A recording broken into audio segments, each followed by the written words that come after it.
Okey, bismillahirrahmanirrahim. Assalamualaikum warahmatullahi. InsyaAllah pagi ni saya akan sambung video pengajaran saya. Itu masih di bawah bab 3, itu keseimbangan pendapatan negara. Okey, sebelum ni kita dah bincang dah keseimbangan ekonomi tiga sektor. So ini insyaAllah kita akan masuk bahagian keseimbangan ekonomi terbuka ataupun keseimbangan ekonomi empat sektor. Okey. Uh, Jadi secara ringkasnya, nanti sebelum ni pun saya dah sebut dah, yang menyebabkan ada ekonomi empat sektor ni sebab kita ada hubungan perdagangan antarabangsa dengan negara luar. Jadi kita ada aktiviti ekspor, kita ada aktiviti import lah. Okey, sebelum masuk keseimbangan ekonomi empat sektor ni, ekonomi terbuka ni, secara ringkasnya saya nak nyatakan intipati utama lah dalam bahagian ni, iaitu berkaitan tentang pembelanjaan agregat, iaitu suntikan dan bocoran. Dan perbincangan kita hari ni lebih kepada analisis AEY dan juga suntikan bocoran. Okey. Okey, ekonomi empat sektor.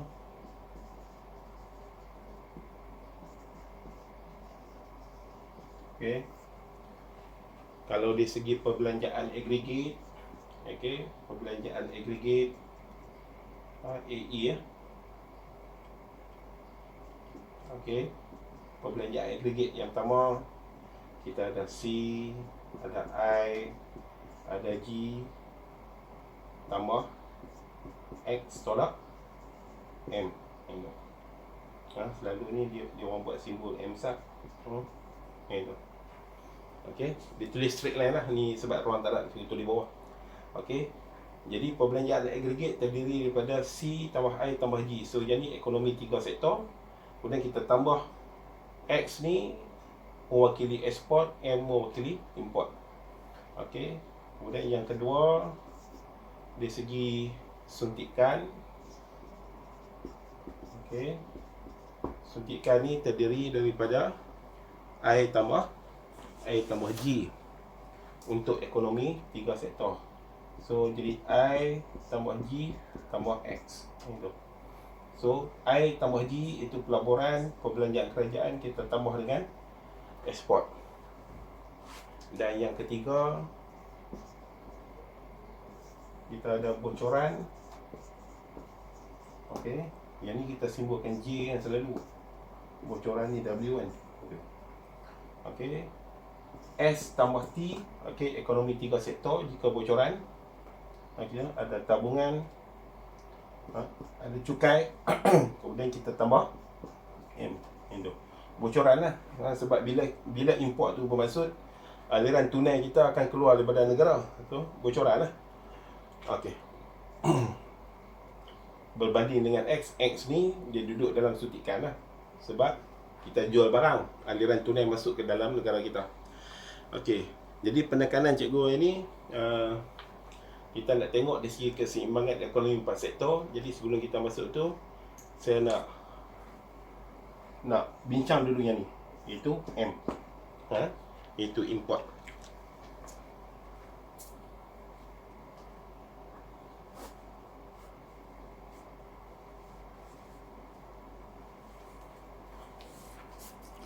Okey, saya padam ni dulu.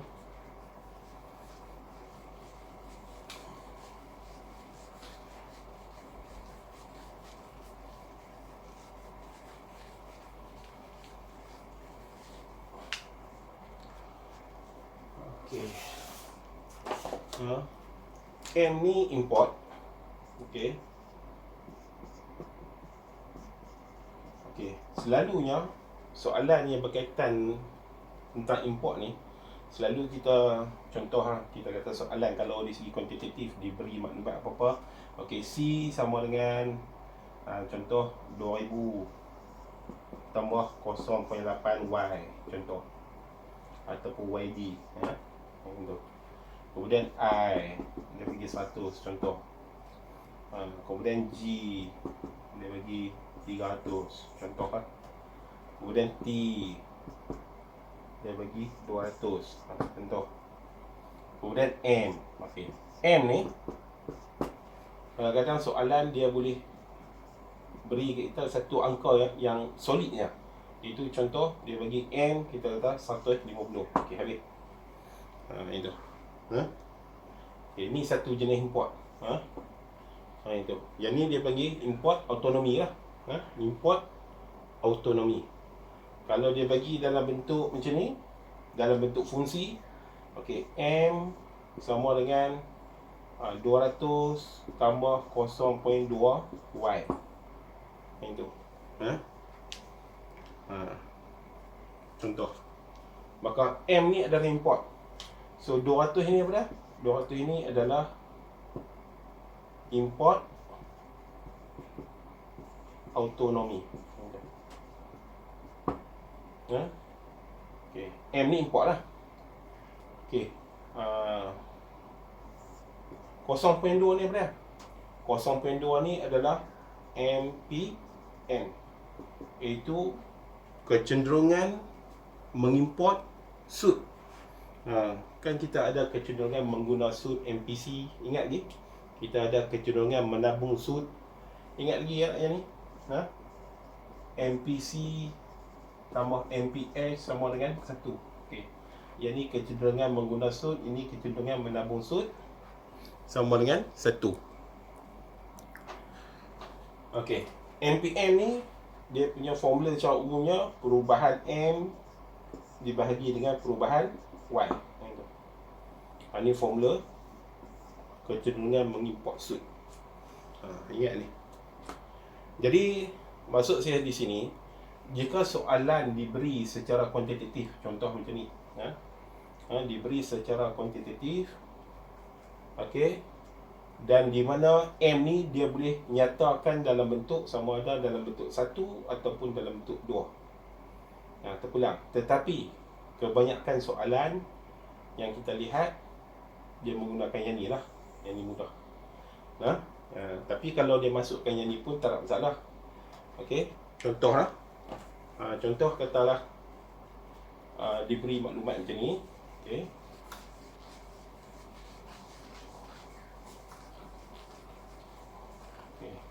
Contoh katalah M, contoh kita kata 200 tambah 0.2Y. Maka kalau kita nak tulis dari segi keseimbangan dia, Y sama dengan AE, di mana AE terdiri daripada C tambah I tambah G tambah X tolak M. Okey. Itu. Maka oleh sebab itu Y sama dengan C tambah I tambah G tambah X tolak M. Itu. Boleh lah?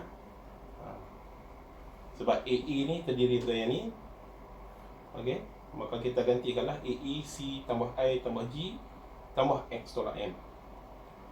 Okey. Kemudian kita boleh rumuskan seperti contoh macam ni. 2000 tambah 0.8 YD tambah I 100 tambah lagi berapa? 300.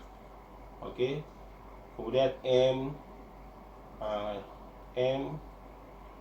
X export tak ada. Contoh kata export katalah 500. Kata 500 tolak 200 tambah 0.2Y. Dia akan jadi macam ni. Nanti saya akan bagi data lengkap lah. Ni saya nak cerita ya. Nak cerita tentang M saja, itu import. So cara kita tulis macam ni. Kita selesaikan. Yang ni maksudnya pendekatan AEY lah. Pendekatan AEY secara kuantitatif. Maksudnya kita selesaikan, kita dapat satu keseimbangan pendapatan. Okey. Keseimbangan pendapatan negara kita lah. Okey, nanti saya akan bagi data yang lain lah. Data yang lebih relevan ni. Okay, ni saya padam. Okey, cuma ingat M saja. Di sini. Yang CIG tu kita dah jelas lah, kan? Okey. Tadi saya bagi contoh M sama dengan 200 tambah 0.2 pi. Contoh. Okey, itu contoh. Okey. Jadi 0.2 ni kita kata kecenderungan mengimport sud, iaitu MPM. Apa maksudnya? Maksudnya perubahan pendapatan, maksudnya 20% daripada perubahan pendapatan akan dibelanjakan untuk mengimport barang-barang ke dalam negara kita. Itulah maksud 0.2. 0.2 ni kalau kita convert pada persen jadi 20% lah. Jadi 20% atas pendapatan negara, perubahan pendapatan negara, kita akan gunakan untuk mengimport. Itu. Mengimport barang-barang ke negara kita lah. Itu. Yang ni pula 200 ni, ini adalah import autonomi. Import autonomi ni dia panggil import autonomi. Import autonomi dia tidak dipengaruhi oleh tingkat pendapatan negara. Itu. Berbanding dengan yang ni. Yang ni dia panggil import teraruh kan. Itu. So terpulang pada soalan lah, sama ada nak bagi M saja ke dalam bentuk bulat, ataupun dia bagi M dalam bentuk fungsi. Dan kita masukkan dalam persamaan kita. Cuma kita ambil faham yang ni. Apa maksud kecenderungan mengimport sud? Kecenderungan mengimport sud ni maksudnya 20% daripada perubahan pendapatan negara kita, kita akan belanjakan untuk mengimport ataupun belanja untuk membeli barang-barang daripada luar negara. Itu maksudnya mengimport lah. Okey, habis yang ni. Sekarang ni saya terus nak masuk dalam bab keseimbangan pendapatan negara. Okey, kita lihat dari segi rajah dulu lah. Saya padam dulu.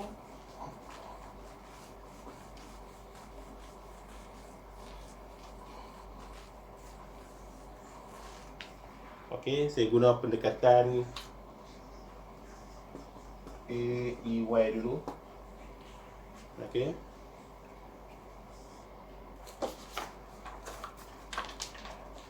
Okey, kita guna AEY.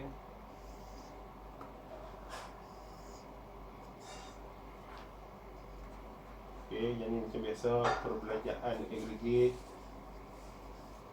Okey, dalam RM juta awak lengkapkan pendapatan negara.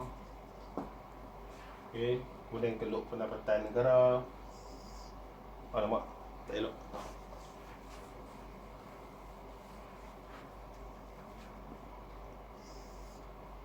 Okey, Y sama dengan AE. Kemudian keluk perbelanjaan aggregate kita. Ni tu. Kita simbolkan yang ni AE sama dengan C tambah I tambah G tambah X tolak M. Maksudnya ada 4 komponen dalam perbelanjaan aggregate. Itu komponen apa? Yang pertama C, yang kedua I, yang ketiga G, yang keempat X tolak M. X tolak M ni lupa nak sebut tadi. X tolak M ni sama maksudnya dengan ekspor bersih. Jadi formula ekspor bersih dia X tolak M lah. Okey, apabila perbelanjaan aggregate berselang dengan keluk pendapatan negara, okey, katalah sini jadi E kosong.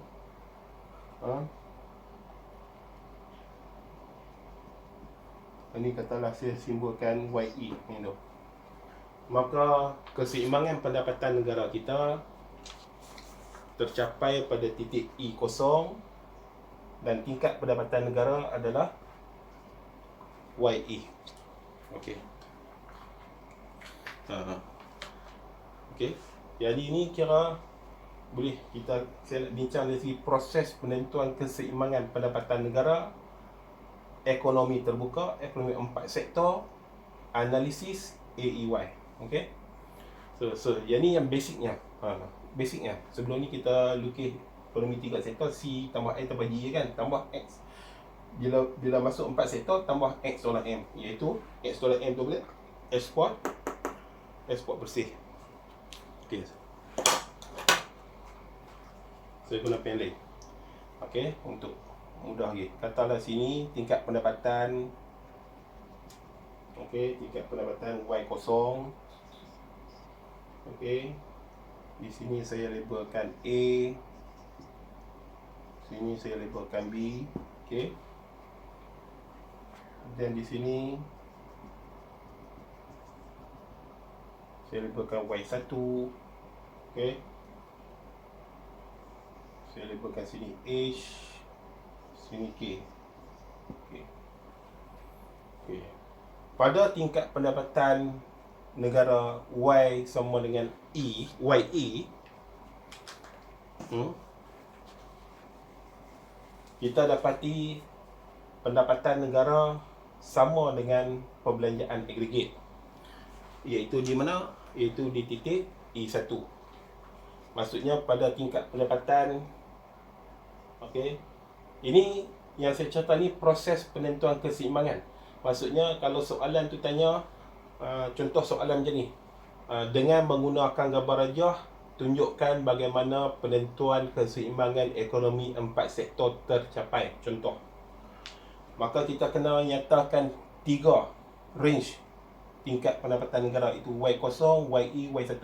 Awak nak label Y0, Y1, Y2 pun tak apa, tak ada masalah. Yang penting kita tunjuk yang pertama dari segi keseimbangan di sini, kemudian yang kedua ketidakseimbangan di sini, ketidakseimbangan di sini. Okay, sekarang ni saya nak hurai yang YE dulu. Pada tingkat pendapatan YE, kita dapati Y sama dengan AA. Maksudnya di sinilah keluk pendapatan negara, di sinilah keluk perbelanjaan agregat, semua bertemu di sini. Maka berlaku keseimbangan. Tak ada masalah. Okey, boleh. Okey. Pada tingkat pendapatan Y0, pada tingkat pendapatan Y0, okey, yang ni pada tingkat pendapatan Y0, kita tengok secara vertikal macam ni. Kita cuba tengok titik A dengan titik B. Maka A dengan B bukanlah berada pada titik yang sama. Maksudnya ini adalah A berada di atas keluk perbelanjaan agregat, B berada di atas keluk pendapatan negara. Maka berlaku ketidakseimbangan pada tingkat pendapatan Y0. Maksudnya pada tingkat pendapatan Y0, apa yang berlaku? Kita lihat di sini, kita tengok B, maksudnya Y kurang daripada AE. Ni, sini. B duduk bawah kan? A duduk atas. Maksudnya pada tingkat pendapatan Y0, kita dapati pendapatan negara kurang daripada perbelanjaan agregat. Bermaksud apa dia? Bermaksud berlaku lebihan perbelanjaan agregat. Dengan kata lain, kita kata AE lebih besar daripada Y lah. Sama lah macam ni kan? AE ni maksudnya A ni.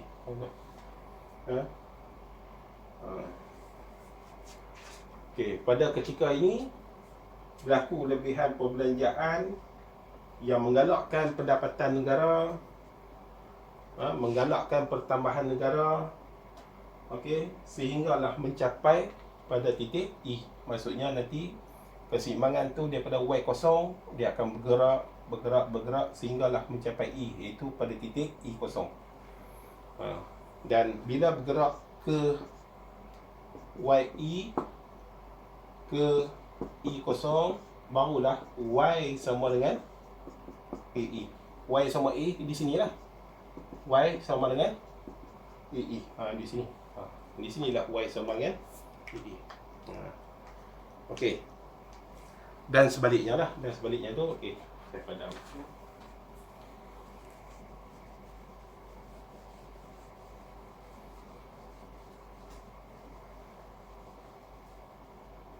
Okey. Yang ketiga, pada tingkat pendapatan Y1. Pada tingkat pendapatan Y1, kita lihat di sini Y1. Kita dapati H berada pada keluk pendapatan negara, K pada keluk perbelanjaan agregat. Jadi pada tingkat pendapatan Y1 kita dapati Y H lebih tinggi kan.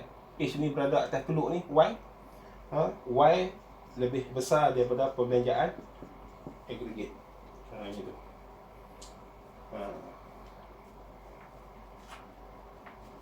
Okey.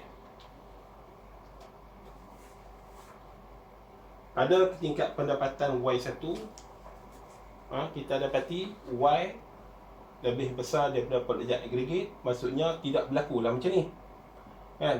Ni berada pada titik yang berbeza.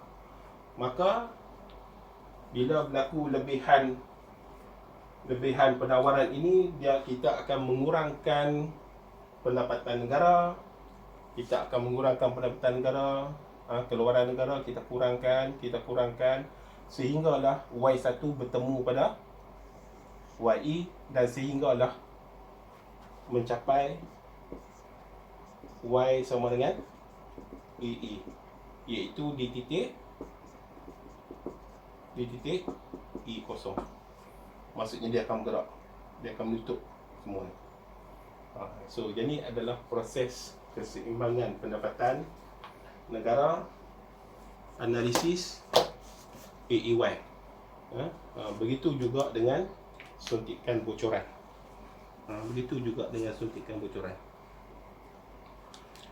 Okey. Saya lukis secara umum saja suntikan bocoran.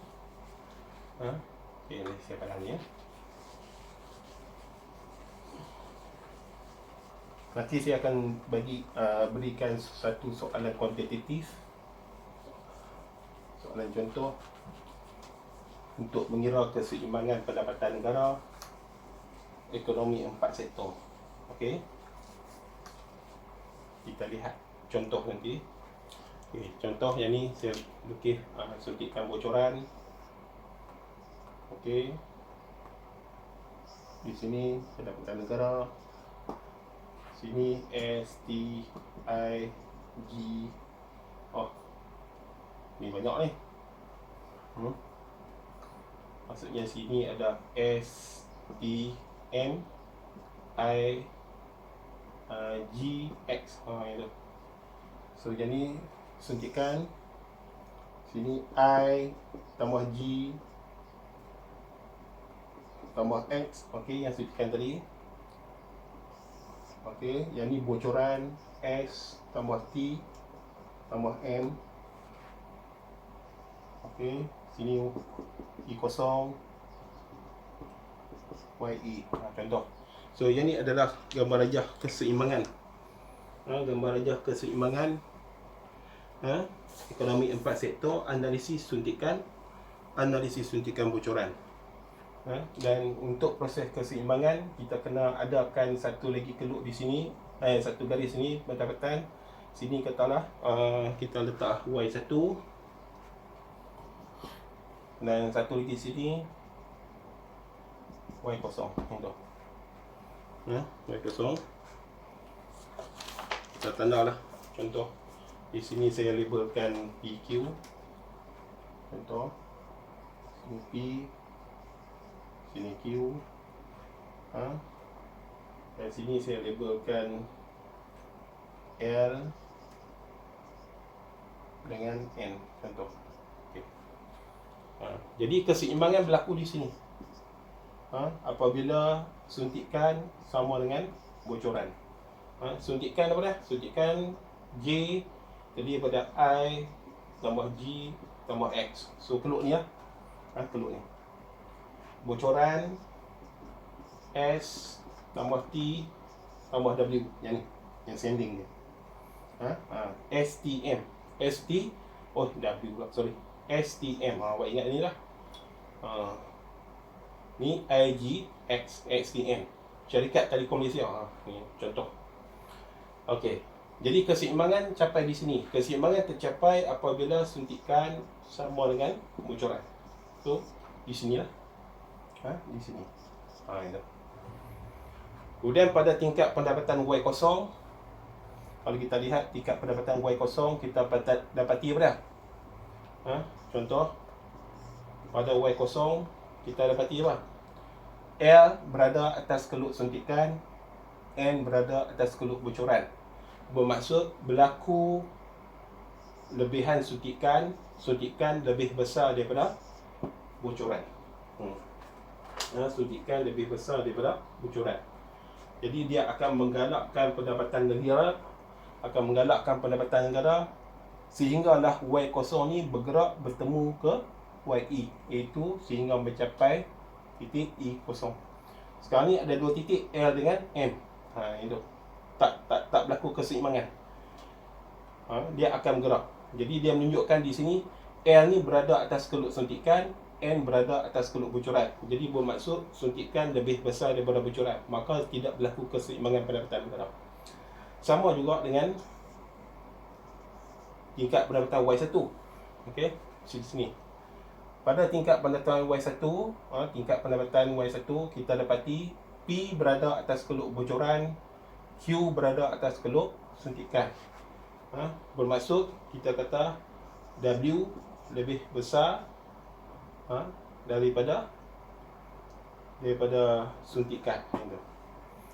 Berlaku lebihan bocoran. Bila berlaku lebihan bocoran, maksudnya dia akan mengurangkan pendapatan negara, kita mengurangkan keluaran negara daripada Y1 bergerak ke E1, sehinggalah bertemu ke E0. Barulah mencapai keseimbangan. So, yang ni adalah tajuk apa? Yang ni adalah tajuk dengan menggunakan gambar rajah, penentuan keseimbangan ekonomi 4 sektor, pendekatan suntikan bocoran. Yang tadi saya jelaskan AAY. Okey, clear?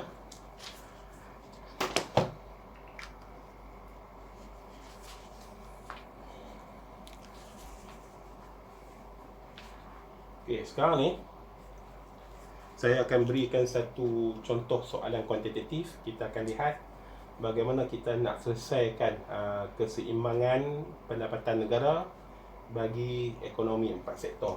Okey.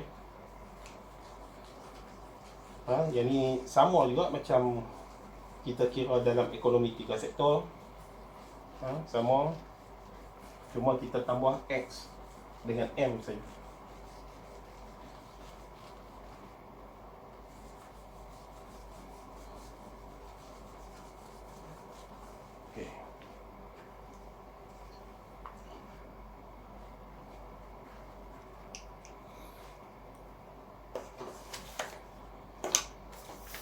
Okey.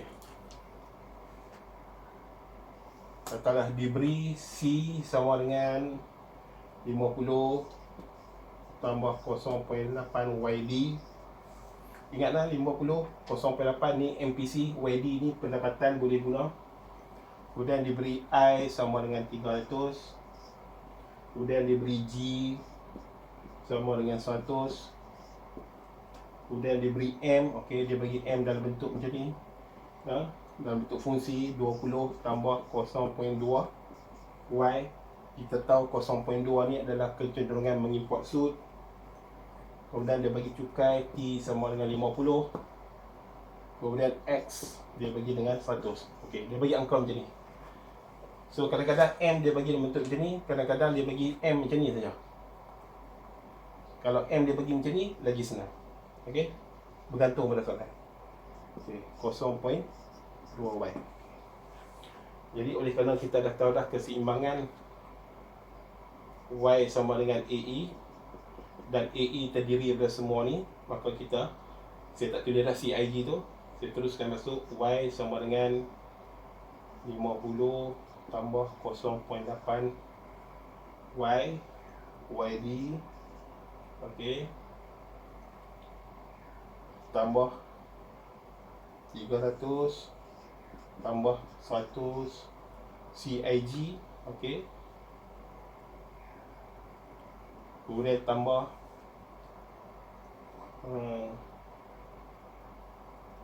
lepas ni ada ni C, ni I, ni G.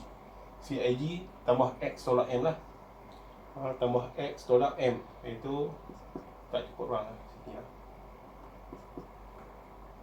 100 tolak 20 tambah 0.2y. Yang ni bracket. Okey. Yang ni bracket. Jadi kita dapati, kita selesai dulu yang ni dan jaga simbol positif negatif. Maka y sama dengan 50 tambah 0.8.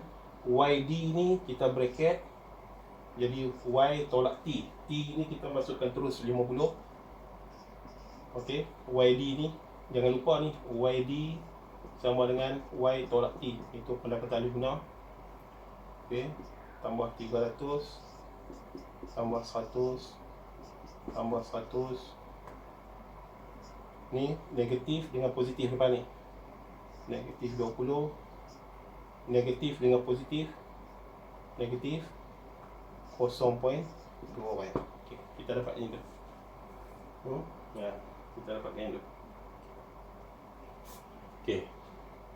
Bila sampai sini kita ringkaskan lagi. Yang mana kita boleh ringkas? Kita ringkas yang mana? Yang kau bulat. 50, 300, 100, 100, negatif 20. Kita dapat berapa ni?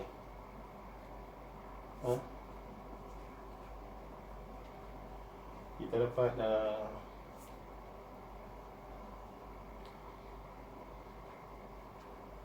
50.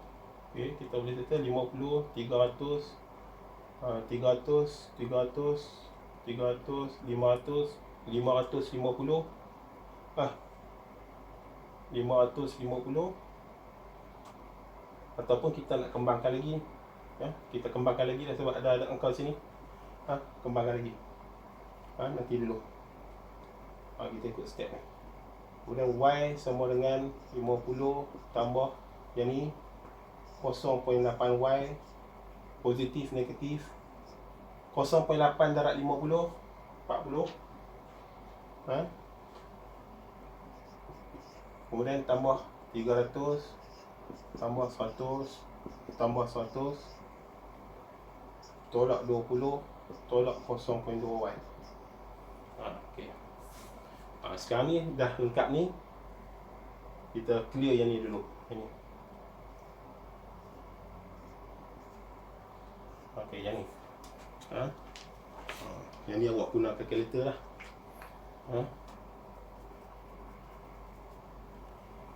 Kita ada sini positif, sini 300, 100 dan 500, 550, 550 tolak 40 tolak 20, dapatlah 490.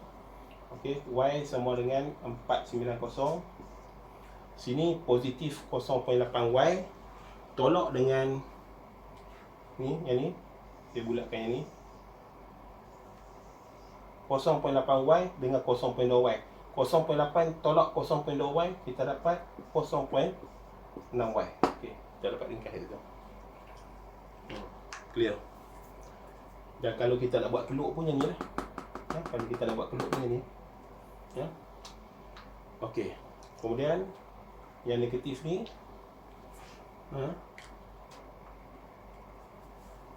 Sorry. Pasal apa negatif pula? Positif lah. 0.8 tolak 0.2. 0.6. Okey, sekarang ni yang positif ni pindah mai sini jadi negatif. Y tolak 0.6y sama dengan 490. 0.4y sama dengan 490. Oleh sebab itu y sama dengan 490 bahagi dengan 0.4. Kita dapat 1225. Maka last sekali answer RM sama dengan 1225 juta. Okay, so ni jawapan dia.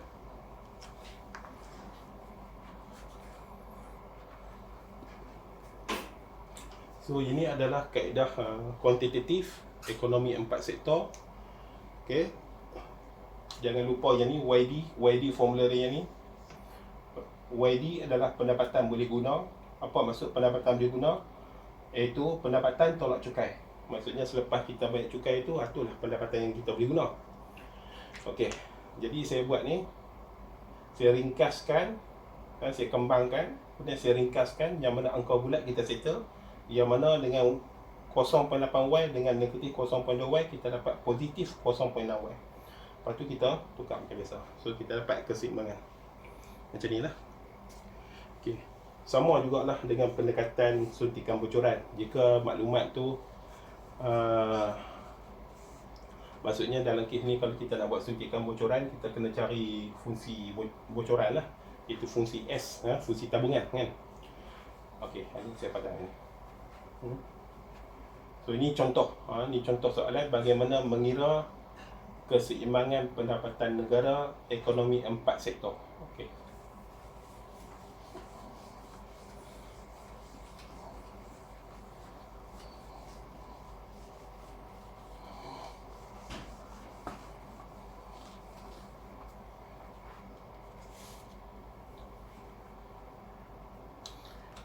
Okey. Katalah kalau saya suruh cari penentuan keseimbangan secara suntikan bocoran. Maksudnya awak kena cari S. S kita boleh cari negatif 50 tambah 0.2YD. Betul tak? Yang ni MPS, yang ni MPC. Kalau sini positif, sini jadi negatif. So yang ni kita kata tabungan. Tabungan autonomi. Okey. Dan bila kita nak buat keseimbangan, kita tulislah J sama dengan W. J terdiri daripada I tambah G tambah X sama dengan S tambah T tambah M. So kita boleh tulis I 300, G 100, bagaimana lagi, tambah X 100 sama dengan S. S yang ni negatif 50 tambah 0.2 YD tambah T tambah M, itu M 20 tambah 0.2Y. Dia jadi panjang sikit macam tu. Rupanya Y duduk di sana, tak apa, tak ada masalah. So awak boleh ringkaskan. Awak boleh ringkaskan yang mana ni, awak ringkaskan YD gantilah Y tolak T kan. YD tu gantilah Y tolak T. Okey. Awak ringkaskan dan mesti awak selesai lah ni kira tugasan awak lah. Awak mesti dapat samalah RM1225 juta. Mesti dapat. Itu. Untuk memudahkan pengiraan, selalunya pelajar dia biasa simbol Y ni sebelah kiri. Kalau dalam soalan macam ni, kita dapati Y tu ada dekat M, ada dekat S, maka elok kita letak bocoran di sebelah kiri lah. Contohnya macam ni. Maksudnya dari segi persamaan kita tulis S tambah T tambah M, I tambah G tambah X. So S ni negatif 50 tambah 0.2Y D tambah T 50 tambah M 20 tambah 0.2Y. Okay. I tambah G tambah X tulis lah ni. Jadi bermaksud Y duduk sebelah kiri, yang ni duduk sebelah ni. Dan awak selesai akan dapat yang ni. Okay. So yang ni lah ekonomi 4 sektor.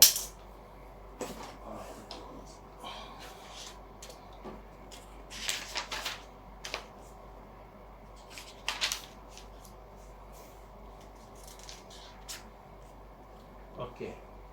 Sekarang ni kita nak tengok dari segi kesan perubahan pula. Kita nak tengok kesan perubahan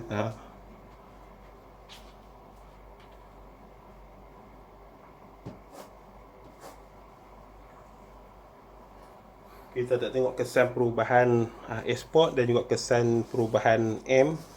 Saya ambil contoh analisis AEY atau suntikan bocoran.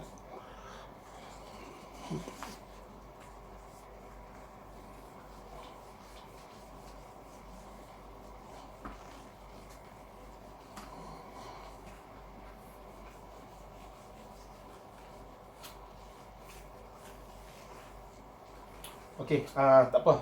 Kalau macam tu, saya tengok pun dah dekat 40 minit dah. Jadi, saya akan tamatkan video pengajaran di sini dan saya akan sambung siri yang seterusnya untuk perubahan X dan M, untuk analisis AEY dan juga suntikan bocoran, untuk video yang seterusnya lah. So, yang ni kita dah selesai untuk keseimbangan ekonomi 4 sektor. Okey, sekian. Assalamualaikum warahmatullahi wabarakatuh.